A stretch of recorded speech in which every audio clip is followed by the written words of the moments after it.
Hello everyone, welcome back. हम लोग पढ़ रहे हैं क्लास 12 की बिजनेस स्टडीज़ का चैप्टर सेकंड, जो कि है प्रिंसिपल ऑफ मैनेजमेंट।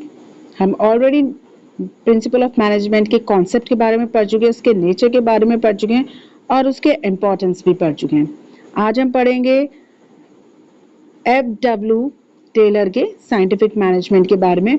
तो जो फ्रेडरिक विंसलो टेलर हैं, इनको साइंटिफिक मैनेजमेंट का फादर भी कहा जाता है, क्योंकि इन्होंने साइंटिफिक मैनेजमेंट थ्योरी का इन्वेंशन कह सकते हैं या फिर उसको लिखा है, ठीक है, इसकी खोज की है। जब इन्होंने साइंटिफिक मैनेजमेंट थ्योरी की खोज की थी, तो इनका जो प्राइमरी कंसर्न था वो ये था, was to increase productivity through greater efficiency in production। जो प्रोडक्टिविटी थी उसको इंक्रीज करना था, किसके ज़रिए? एफिशिएंसी के ज़रिए। प्रोडक्शन में एफिशिएंसी को इंक्रीज करके वो प्रोडक्टिविटी को इंक्रीज करना चाहते थे, और इसके साथ एंड इंक्रीज पे for workers through the application of scientific method. Scientific method के एप्लीकेशन के ज़रिए ये जो वर्कर्स थे उनके पे स्केल को इंक्रीज करना चाहते थे। That was their main concern. जो टेलर का मेन कंसर्न था वो सिर्फ प्रोडक्टिविटी इंक्रीज करना था, और जो वर्कर्स जो काम कर रहे थे उनका पे स्केल इंक्रीज करना था। अब ये कैसे हो सकता था? तो इसको करने के लिए उन्होंने साइंटिफिक मेथड अपनाने की कोशिश की, और इसी के साथ इन्होंने साइंटिफिक मैनेजमेंट थ्योरी को लिखा। Now he conducted a great deal of research to substantiate and prove his ideology that management could be studied and practiced as a science to raise overall productivity of an industrial unit। तो इन्होंने बहुत ही लंबा research किया, और अपनी जो उनकी सोच थी, उनकी जो विचारधारा थी मैनेजमेंट को लेकर, कि जो मैनेजमेंट है वो कई स्टडीज़ के साथ, बहुत सारी प्रैक्टिस के साथ हम जो ओवरऑल प्रोडक्टिविटी है किसी इंडस्ट्रियल यूनिट की, उसको इंक्रीज कर सकते हैं। तो उन्होंने बहुत एक्सपेरिमेंट्स किए, बहुत उन्होंने रिसर्च करी, उन्होंने बहुत स्टडी करी, और जो उनकी आइडियोलॉजी थी, जो उनकी विचारधारा थी कि मैनेजमेंट को अगर हम प्रॉपर तरीके से स्टडी करें, उसको प्रैक्टिस करें, तो हम साइंस की तरह जो इंडस्ट्रियल यूनिट की जो प्रोडक्टिविटी है, ओवरऑल जो प्रोडक्टिविटी है, उसको बढ़ा सकते हैं। ठीक है, ये साइंटिफिक मैनेजमेंट का जो टेलर का जो साइंटिफिक मैनेजमेंट है, वो टेलर का नज़रिया है कि हमको साइंटिफिक मैनेजमेंट के ज़रिए हम जो इंडस्ट्रियल यूनिट की जो प्रोडक्टिविटी है उसको इंक्रीज कर सकते हैं। ठीक, अब फ्रेडरिक विंसलो टेलर कौन थे? He was an American mechanical engineer who sought to improve industrial efficiency. In 1874, he became an apprentice machinist, learning factory conditions at the grassroots level. He earned a degree in mechanical engineering. तो Frederick एक American mechanical engineer थे, जिनका क्या काम था? Industrial efficiency को improve करना। ठीक, तो 1974 में वो अप्रेंटिस मैकेनिस्ट बने, और वहाँ पे उन्होंने जो फैक्ट्री की जो कंडीशन थी, किस हालात में जो फैक्ट्री की कंडीशन थी, उसकी जड़ तक जाने की कोशिश की, और उसी समय उन्होंने मैकेनिकल इंजीनियर में डिग्री हासिल की। He was selected to the president of American Society of Mechanical Engineers from 1906 to 1907. He was a professor at Tuck School of Business at Dartmouth College, founded in 1900. उसके बाद 1906 से लेकर 1907 तक उनको American society of mechanical engineer का president घोषित कर दिया गया, और उसके साथ वो टक स्कूल ऑफ बिजनेस के प्रोफेसर भी रहे, जो कि 1900 में फाउंड हुआ था।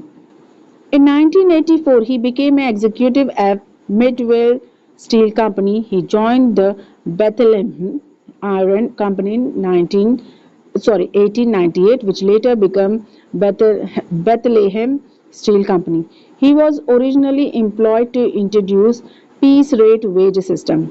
तो 1884 में पहले तो ये मिडवेल स्टील कंपनी के एग्जीक्यूटिव बने, उसके बाद उन्होंने 1898 में बेथलेम आयरन कंपनी को ज्वाइन कर लिया, जिसको बाद में बेथलेम स्टील कंपनी कहा गया। तो जो इनका जो ओरिजिनली काम था वो पीस रेट वेट सिस्टम को इंट्रोड्यूस करना था। After setting up the weight system, he was given authority and more responsibility in the company. जब इन्होंने ये जो वेट सिस्टम था उसको सेट कर दिया तो उनको अथॉरिटी भी दी गई, मतलब उनको पावर भी दी गई और उसके साथ साथ उनको रिस्पॉन्सिबिलिटी भी दी गई उस कंपनी में।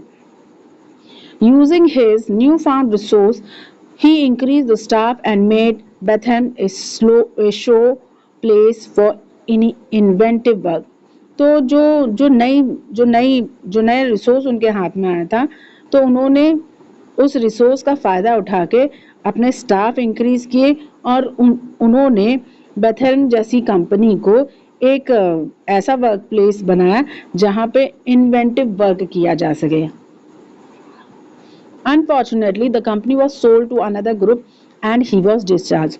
But दुर्भाग्यपूर्ण जो कंपनी थी, कौन सी कंपनी थी? बेथलेम कंपनी थी, उसको बेच दिया गया और उनको डिस्चार्ज कर दिया गया।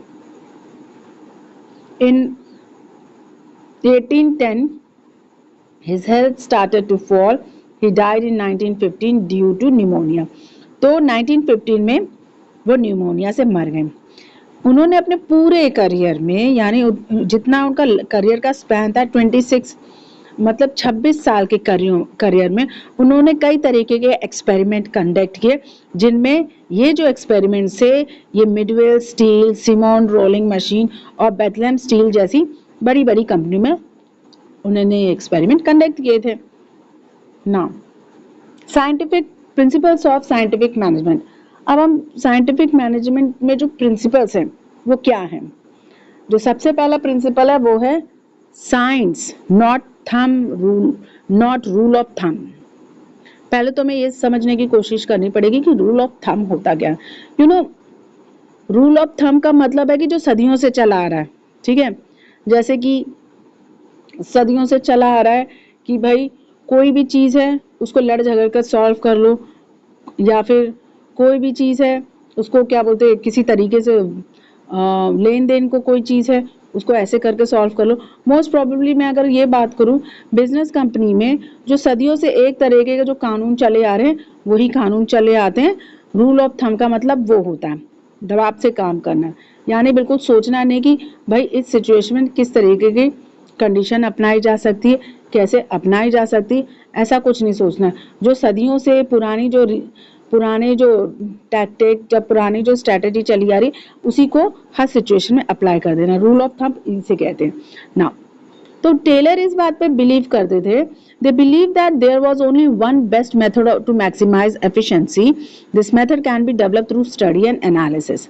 Now, तो टेलर का ये बिलीव था कि यहाँ पर एक ही बेस्ट मेथड है एफिशिएंसी को बढ़ाने का, यानी निपुणता को बढ़ाने का, और वो मेथड है कि हम जो डेवलप्ड हैं उसको स्टडी मतलब हम जो ये जो मेथड है इसको स्टडी और एनालिसिस बना सकते हैं। This method so developed should be substitute rule of thumb throughout the organisation. तो ये जो मेथड जो डेवलप किया जाए वो रिप्लेसमेंट हो किसका? ये वो रिप्लेसमेंट हो रूल ऑफ थंब का। रूल ऑफ थंब कुछ नहीं, जो सदियों से चले आ रहे जो स्ट्रैटेजीज हैं उसी को बार बार सेम सिचुएशन में फॉलो करना, ठीक है। यहाँ पर ह्यूमन बिहेवियर की नेग्लिजेंस होती है, ठीक है। तो रूल ऑफ थंब ये है। तो वो ये चाहते थे कि हम ऐसे साइंटिफिक मेथड को इन्वेंट करें, उसको ऐसा विकास करें कि जो ये रूल ऑफ थंब है उसको रिप्लेस कर सके, ठीक है। Scientific method involve investigation of traditional method through work study and unify the best practice and developing a standard method which would be followed throughout the organization. तो जो scientific method था वो था पहले ट्रेडिशनल मेथड, उसकी जांच पड़ताल करना उसकी जांच पड़ताल करना वर्क स्टडी के जरिए, और जो बेस्ट प्रैक्टिस है उसको एकत्रित करना, उसको इकट्ठा करना, एक नया स्टैंडर्ड मेथड को डेवलप करना। ये जो चीज़ थी ये पूरे के पूरे ऑर्गेनाइजेशन ने उसको फॉलो करना था। ठीक है। तो जो टेलर इस बात पे बिलीव करते थे कि हमको रूल ऑफ थंब ना फॉलो करके हमको साइंस के प्रिंसिपल्स को फॉलो करना चाहिए।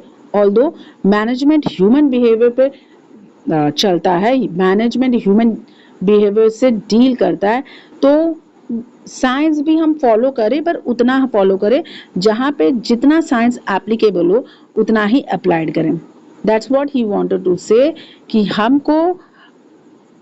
हमको स्टडी और एनालिसिस के साथ मैनेजमेंट को चलाना पड़ेगा कि वर्कफोर्स किस तरीके से काम कर सकती, कौन सी सिचुएशन में किस प्रिंसिपल को मॉडिफाइड करके किस तरीके से उसको अप्लाई किया जा सकता है।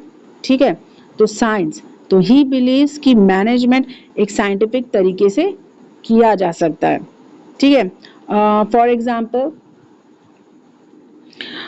रूल थंब, सपोज हमको पिग लोड करना है, या सपोज हमको कोई चीज़ लोड करनी, कोई आइटम लोड करना ट्रक में, तो हम उठा के लोड करेंगे, राइट। जाएंगे, वहाँ से उठाएंगे, फिर वॉक करेंगे, फिर ट्रक पे लोड करेंगे। This is the basic rule, this is the tradition कि भाई पहले वहाँ जाओ, पहले वहाँ से उठा के लाओ सामान, फिर यहाँ रखो, फिर यहाँ से उठा के ट्रक में लोड कर दो। हाँ, but in order to reduce the time, अगर हमें टाइम रिड्यूस करना है तो फिर हम दूसरा मेथड अपनाएंगे। ठीक है। इन ऑर्डर टू इंक्रीज, हम क्या करेंगे, पहले सारे डब्बे एक जगह इकट्ठे करेंगे, फिर वहां से सीधा ट्रक पे लोड करेंगे। ये एक साइंटिफिक मेथड होगा कि इससे क्या होगा कि जब ट्रक आएगा उससे पहले जो सारा सामान है वो वहां इकट्ठा है और उसको बाद में ट्रक में लोड कर सकते थे। That is called science. Now harmony not Discord. Next जो पॉइंट है वो है हार्मनी यानी शांति, not discord. Now, he emphasized that there should be a completely harmony between the management and worker. तो जो टेलर थे वो इस बात पे जोर देते थे कि जो मैनेजमेंट है और जो वर्कर है उनके बीच में आपस में बड़ा अच्छा तालमेल होना चाहिए, बहुत ही आपस में शांति बनी रहनी चाहिए थी। उनके अकॉर्डिंग जो मेंटल रेवोल्यूशन है दोनों ही तरफ से होना चाहिए। मेंटल रेवोल्यूशन क्या, पीस, कि जो वर्कर्स हैं वो मैनेजमेंट की प्रॉब्लम्स और मैनेजमेंट को ऑर्डर को, मैनेजमेंट की डिमांड्स को समझे, और जो मैनेजमेंट है वो वर्कर्स की डिमांड्स को समझे, उनकी प्रॉब्लम्स को समझे, उनके इशू को समझे। तो इससे क्या होगा, दोनों के बीच में, चाहे मैनेजमेंट की बात कर लें चाहे वर्कर्स की बात करें, इन दोनों के बीच में कहीं ना कहीं एक तालमेल बैठा रहे, कहीं ना कहीं इन दोनों के बीच में शांति बनी रहे। Management should share the gain of the company if any with the worker. तो यहाँ पर कहा गया कि अगर मैनेजमेंट जो वर्कर काम करते, जो वर्कर प्रोडक्शन करते हैं, उनसे जो फायदा होता है, प्रॉफिट गेन करते हैं, तो उनको अपने वर्कर्स के साथ शेयर करना चाहिए। मोस्ट प्रोबेबली यहाँ पे प्रॉफिट्स की बात हो रही है। टेलर ये कहते हैं अगर मैनेजमेंट को, अगर कंपनी को कोई फायदा होता है, अगर प्रॉफिट होता है, तो उसका प्रॉफिट का छोटा सा भाग वर्कर्स के साथ शेयर करना चाहिए, वर्कर्स के वेलफेयर के बारे में सोचना चाहिए, वर्कर के हेल्थ के बारे में सोचना चाहिए। That's what Taylor wants to say. But on the same time, पर at the same time worker को भी कंपनी के लिए करना चाहिए, वर्कर को भी इतना हार्ड वर्क करना चाहिए, उनको कंपनी में जो चैलेंजेस हैं उसको एक्सेप्ट करना चाहिए, और दोनों मैनेजमेंट हो या वर्कर हो, दोनों को मिल के जो गोल है, ऑर्गेनाइजेशन का गोल जो है, उसको मिल के साथ में अचीव करने की कोशिश करनी चाहिए। So what he wanted, what Taylor wanted, Taylor क्या चाहते थे, he emphasised that there should be complete harmony between the management and workers. Taylor called for complete mental revolution on the part of both management and worker. Management should share the gains of the company, if any, with the workers. At the same time, workers should work hard and be willingly to embrace changes for the good of the company. तो worker को खूब मेहनत करनी चाहिए, और अगर कोई changes है उसको खुशी खुशी स्वीकार करना चाहिए। थर्ड पॉइंट है cooperation not individualism. There should be complete cooperation between labor and the management instead of individualism. Competition should be replaced by cooperation. Both should realize that they need each other. According to Taylor, there should be an almost equal division of work and responsibility between workers and management. All day long, the management should work almost side by side with the workers, helping, encouraging, and smoothing the way of for them. तो यहाँ पर ये कहा गया है, जो company है, यहाँ पे ये कहा गया है, अगर अगर चाहे लेबर हो चाहे मैनेजमेंट हो, उनको एक दूसरे के साथ कोऑपरेशन करना चाहिए, ना कि इंडिविजुअलिज्म करना चाहिए, ना कि अपने बारे में सोचना चाहिए। ना लेबर अपने बारे में सोचे, ना मैनेजमेंट अपने बारे में सोचे। जो कंपटीशन है लेबर और मैनेजमेंट के बीच में, जो कंपटीशन चलता आ रहा है, उसको वो कोऑपरेशन के साथ रिप्लेस कर सके। दोनों को, चाहे मैनेजमेंट हो चाहे लेबर, उन दोनों को ये रियलाइज करने की ज़रूरत है, ये एहसास होने की ज़रूरत है कि मैनेजमेंट वर्कर्स के बिना नहीं चल पाएंगे और वर्कर्स मैनेजमेंट के बिना नहीं चल पाएंगे। दोनों को एक दूसरे की ज़रूरत है। तो टेलर के अनुसार, अकॉर्डिंग टू टेलर ये कह रहे हैं कि जो वर्क है, जो रिस्पॉन्सिबिलिटी है, दोनों वर्कर और मैनेजमेंट के बीच में इस तरीके से, इतने इक्वल तरीके से डिवाइड की जाए कि दोनों एक दूसरे के लिए अकाउंटेबल हो, यानी एक दूसरे के लिए जवाबदेह हो, एक दूसरे की जिम्मेदारी और जो वर्क है उसको समझें। ठीक है, मैनेजमेंट जो है उसको वर्कर के साथ साइड बाय साइड काम करने की ज़रूरत है, वर्कर्स की मदद करने की ज़रूरत है, वर्कर को एंकरेज करने की ज़रूरत है, उनका जो पूरा का पूरा वे है उसको स्मूथ करने की ज़रूरत है। That's what Taylor wanted to say. What he wanted to say कि जो लेबर्स हैं, मैनेजमेंट लेबर की जो प्रॉब्लम्स हैं उनको सुने, और जो लेबर्स हैं मैनेजमेंट के जो ऑर्डर्स हैं उनको फॉलो करे। ना मैनेजमेंट ना लेबर अपने पर्सनल गेन के बारे में सोचे, मैनेजमेंट अपने पर्सनल गेन के बारे में नहीं सोचे और ना इंडिविजुअल अपने पर्सनल गेन के बारे में नहीं सोचे। दोनों को अपने पर्सनल गेन के से ज़्यादा और ऑर्गेनाइजेशन के गोल को अचीव करने के बारे में सोचना चाहिए। Now last point is development of each and every person to his or her greatest efficiency and prosperity.